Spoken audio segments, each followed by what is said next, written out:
All right, guys, a nice strong day in the market today. This is going to be the watch list video for Wednesday, which will be April 13th. You see a nice pop in the SPY here, back up close to the top of this range. So, and on a little bit of extra volume. So a nice day in the market. I traded poorly today. I did not do well at all. I ended up, but you know what? If a bad day, I lost $37.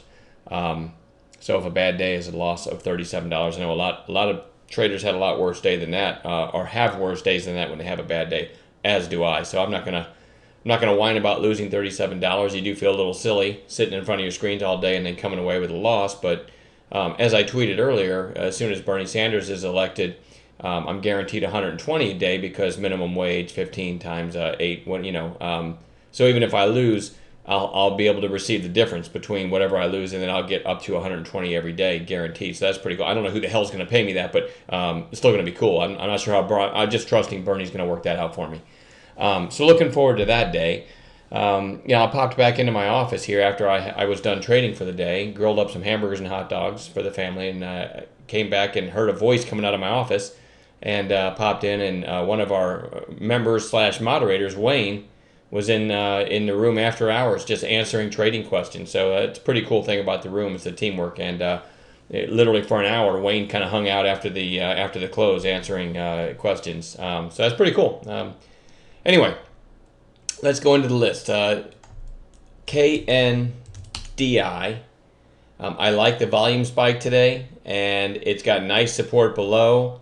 Over today's high would be like 756, and you had this one spike a couple weeks ago that was 760. So this really looks good if it can push through today's high tomorrow. Had news, you can see right here. Had a really big volume spike. I think somebody came out and called this stock a triple from here. I don't know the nuances behind that, but anyway, I like. And when I saw that and then I saw it running, I said, hey, you know what? This chart is starting to look good, because you've got really nice support at 7 right back here. You had the gap up, came back down, and really held 7 again, and then you got volume coming in. So this one looks ready to break out to the upside again out of this range it's been in for the past few weeks. Lumber liquidators, LL. I did make a few bucks in this one today, but it really didn't follow through. I do like the way it's holding the 8-day. Today it kind of broke above a 3-day high before giving some back before the close. I do like this one over today's high. So put in your notes 1447. A lot of times half numbers like 1450 can act as resistance and support just like whole numbers do. So really kind of like to see it push through the half. Let's see, this high back here was 1459. So 1447 breaks today's high. I'd like to see it get through the half. And you know what? You might retest this $15 area. LL has been holding up pretty well lately after it's gotten a couple pops. So one to watch. GNCA had this huge move, right? Then it looked like it was going to come back and retest these highs, and then rolled over. But now you're down, 1, 2, 3, 4 days in a row and starting to get downside shape. You kind of have a pierce of the 20-day today, but then closing up near its high. So I'm going to watch for a continuation of this bounce that it had today. I think maybe they'll start to get long in this one again. So watch that one for a potential long, only with a proper intraday setup. Make sure you're not fighting the market as well. UNXL I've had on watch for several days. It's not much of a trader. If you go back and look at the daily candles, you almost never have any kind of range at all. This was okay range right here. And then back here, there's only like 4 or 5 examples on this chart going all the way back to last summer. But you did have a volume spike here that had a high of 125-ish, and you're kind of flagging right below that. So again, if this gets over, let's see, today's high is 118. So if it gets to 119, and I know I've given some prices the last few days, but it's never given a trigger price at any kind of time when I would have taken it. So I've had no trades in this one since I started watching it. But now if it gets up through 120, you could maybe expect to push through 125. And if it can get over that, this thing might squeeze. So again, another day in a row, I'll put it on a chart. RPRX. Now there's nothing significant here except in after hours. I saw this thing moving. So it's as I'm talking right now, and it's 5:48 Eastern, so the market's been closed for about an hour and 48 minutes. So after hours is still going on. It's at $1.36 right now. Zoom in a little bit here. So it's trading right about here, which is above a lot of stuff. So if this can hold and then gaps up tomorrow, this is a pretty good potential gap play tomorrow. Now, we play our gap plays based on how they trade after the open, so I can't say, oh, if it gets to this price, go long, because that's not how it works. I need to see kind of what the pre-market high is tomorrow, how it acts for the opening couple minutes, and then it might give me a gap play setup. So anyway, it should certainly go in your notes because interesting action in after hours on news. LB. Now this is you had 3 days down in a row and then a gap down. I kind of think maybe earnings were today. That's what it's acting like. And a little lesson here. If you have something that's already down 3 days big into earnings, right, and then you get earnings that are perceived as bad, you also have to look at what it's done coming into earnings. So a lot of times people, and I don't know what the earnings were, but a lot of times maybe the earnings were deemed bad, and people coming in short, and then it closes at the highs, and they're just like, what the heck? But you have to look at it's come pretty far. Now I didn't trade this one today. I kind of wished I had it on my radar, but you do have a potential double bottom from last August and really nice volume today. So I try to go back and look what it did, in previous gaps down. I do like the solid green candle and the big volume after the gap down. So a lot of times these things, this will be a bottom, right? And it'll run from here. The last time you had something like this, it gapped up though and then sold off for the day. But you can go back and try to find other examples too. And it doesn't mean any of these examples will do that same thing.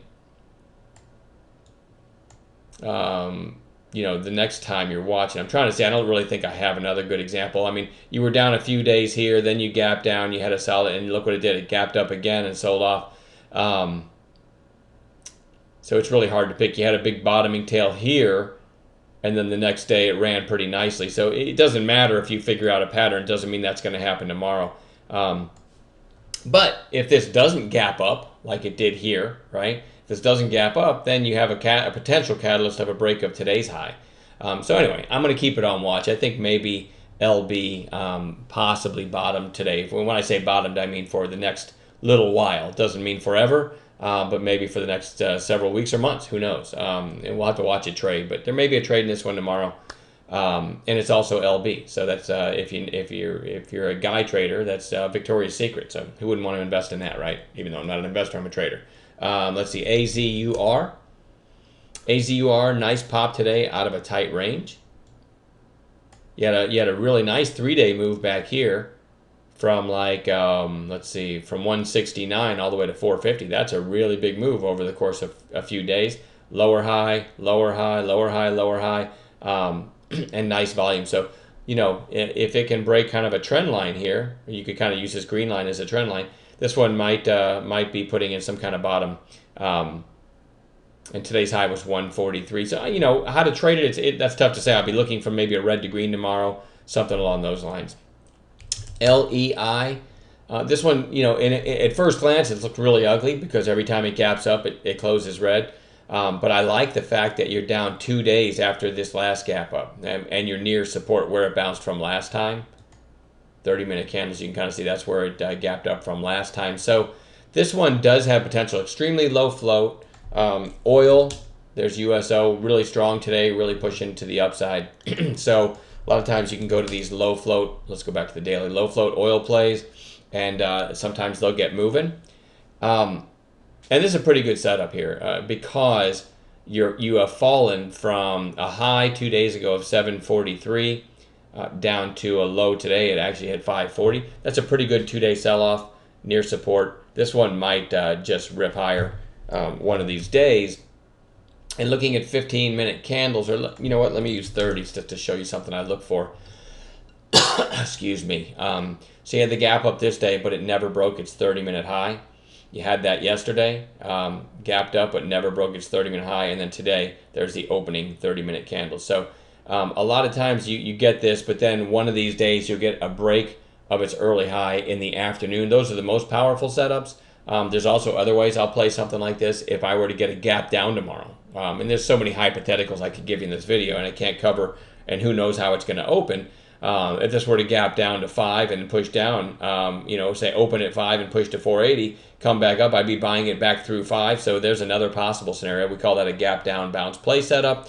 If it trades in a narrow range for the opening 20 minutes or so, and then oil's pushing, and then it breaks its 20-minute high, I'll buy it that way. So there's any number of ways that this might set up, and there's no way to predict all of them here, but Suffice it to say that LEI does have a good chance of giving a little mini short squeeze tomorrow or one of these days. All right, so needless to say, it will be on a chart. HGSH. I had this on watch for today, and it didn't do anything. So a lot of times I'll just carry over a stock the next day. It only traded 52,000 today. The reason this entices me at all is because on this day that I'm hovering over here, it went from $1.82 to $3.25. That's a huge move. So now you're 2 days lower on declining volume. This might trade quietly for 30 minutes tomorrow, break its 30-minute high, and maybe squeeze. So I'm going to have it on watch, but these low floaters, when they get down to 52,000 a day, they really kind of lose interest. But you never know. Maybe you get news in them or something like that, right? UEPS had the big pop yesterday, and then today a quiet lower day on lower volume. A lot of times you'll get a third day play, so that one goes on watch too. And then lastly on my list, DEPO. You had the gap up the other day, ran all the way through 18. Today it actually went all the way down to 1528 before settling in 1568. So, and I'll slide over my little daily chart because that has the 50-day on there. It actually did come down and touch the 50-day and the 8-day today. So we'll put that back, and maybe we're up from here, but I'm going to watch this one for a potential bounce play tomorrow. We will also be stocking gappers, one of which should be RPRX that I just went over. Hopefully we'll find some other gappers as well, and maybe get some nice early trades and then focus on the rest of this list. But I'm going to leave it at that. Enjoy the rest of your evening, and we'll talk to you tomorrow.